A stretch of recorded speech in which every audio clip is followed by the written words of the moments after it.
So now we're gonna switch back to English because we have Shruti by Dayanathan from the American Council for Energy Efficiency Economy. How are you, Shruti? Good, how are you? Excellent. Thank you very much for taking the time and report this. I think we talked last year about it. So I guess some things have changed, some others haven't. So let's first start by, can you explain a little bit about the American Council for Energy Efficiency Economy, please? Sure. The American Council for an Energy Efficient Economy is a nonprofit that operates out of Washington, D.C., and our goal is to basically educate policymakers and the public about the benefits of energy efficiency in terms of saving money, also improving the economy, and, of course, saving energy in the United States. Okay. So, but you only focus on vehicles, or you study anything that has to do with energy, which pretty much is everything, I guess, huh? Yeah, we're multi-sector, so vehicles and transportation are just one part of the work we do, but we also do a lot of work in the buildings and industry sector and utilities sector. Yeah, but now things are like getting closer and closer together, because especially with electric vehicles, I mean the infrastructure, like the buildings, need to get that's like a new gas station for cars in some cases, right? So it's I guess your sectors are gonna be merging pretty soon, or if not, if they're already going that way. Yeah, I mean, there's definitely a certain amount of overlap. A lot of policies that we work on, particularly at the city level, focus on sort of the interactions between transportation and buildings, and also, how land use planning can improve fuel consumption, reduce fuel consumption, and move people from vehicles to alternative modes of transport. Yeah, very interesting topics, because, for example, last week I talked to an expert from a Ford Motor Company, and they're working on this smart mobility strategy, and just like trying to get information from buildings, pretty much from parking lots, essentially, to find out when are like spots available, because people wait up to 20 minutes finding parking space. So very, very interesting how everything comes together in a way, right? Yeah, it's very true. And the more time you spend parking, the more fuel you waste in your vehicle, right? So it's all sort of interlinked. So let's, it's like so much to talk about, but let's get a focus here and talk about the list of the greenest cars for 2015. And I see that the Smart ForTwo Electric are won again. Can you explain how the process, what's the process to rank the cars as most efficient? Sure. So this is a ranking that is based on the life cycle emissions of a vehicle. So we evaluate the emissions that are created in manufacturing, assembling, and disposing the vehicle, in addition to the emissions that are created when the car is operating on the road, and also the emissions that are generated when you source and distribute the fuel that the car uses. So it sort of looks at multiple phases of the vehicle's lifetime. And so we come up with what we call a green score, which summarizes the damage cost in terms of a cents per mile, to evaluate the impact of these emissions on, health and the environment in the United States. So that's how the Mercedes-Benz Smart ForTwo sort of tops the list, because it not only has good fuel economy, it also is a very small vehicle, and because we use the vehicle weight to sort of estimate what the manufacturing impact emissions are, of course it comes out on top. So. Oh, okay. So it's, I don't see, for example, one thing that struck me when I read the list, it's a top 12 list, not a top 10. I didn't see the Tesla. And what's the reasoning behind that? So the Tesla does pretty well on our list, but you have to keep in mind that compared to some of the other vehicles on the market right now, electric vehicles in particular, it's a fairly heavy vehicle that has a fairly heavy battery. So, like I said, because we use vehicle weight to sort of estimate what the manufacturing emissions are, it just doesn't do as well as some of the other vehicles, electric vehicles on the market right now.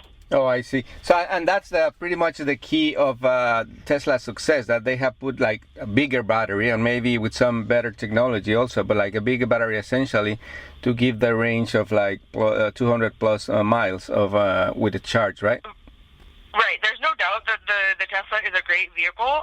It's just that in terms of its bigger batteries and its vehicle weight, it sort of takes a little bit of a hit in our rankings as a result. So yeah. So this list, the top 12 list, includes pretty much electric or hybrid vehicles, but also one with natural gas, the Honda Civic, and one with a regular gas engine. So it's kind of interesting how things are changing in the industry? Like we see more mix, but we see less of gas-powered cars that become too efficient.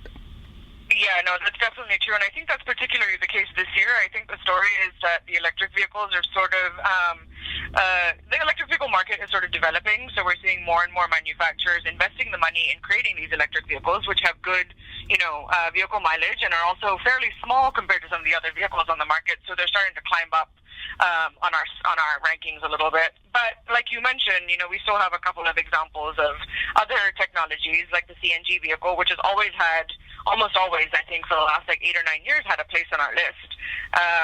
And then, of course, this year, the Mitsubishi Mirage, which is also another small vehicle, but is sort of the flag holder, I think, for the conventional gasoline vehicles. Yeah, nice to see that the Mirage gets some good press, because it's been killed in some test drives for some of my colleagues. So I mean, I'm sure. But in terms of fuel economy, it actually does pretty well. So. And that's the thing. I mean, like, there's so many factors when people considering buying or leasing a new car. I mean, like. Yep. It might not be the best looking or something, but there are like always some good attributes and in every particular car, and especially while talking about energy savings and all that. I mean, you have to look at that too. So, right, definitely. So, any other highlights that because there's another list, the greener choices. So, can you tell us about that different list, please? Sure.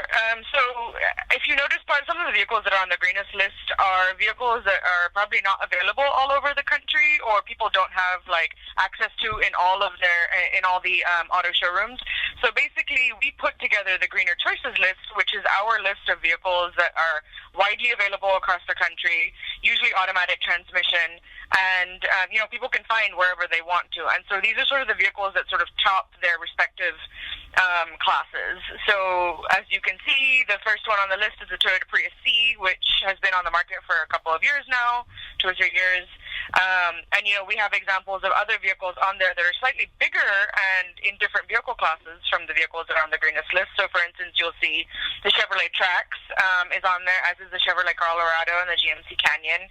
And so we want to give people a sense of the vehicles that they can buy, even if they're not looking for a small, super, super green vehicle, things that they might need in order to take into account the fact that they have children to take to school, So yeah.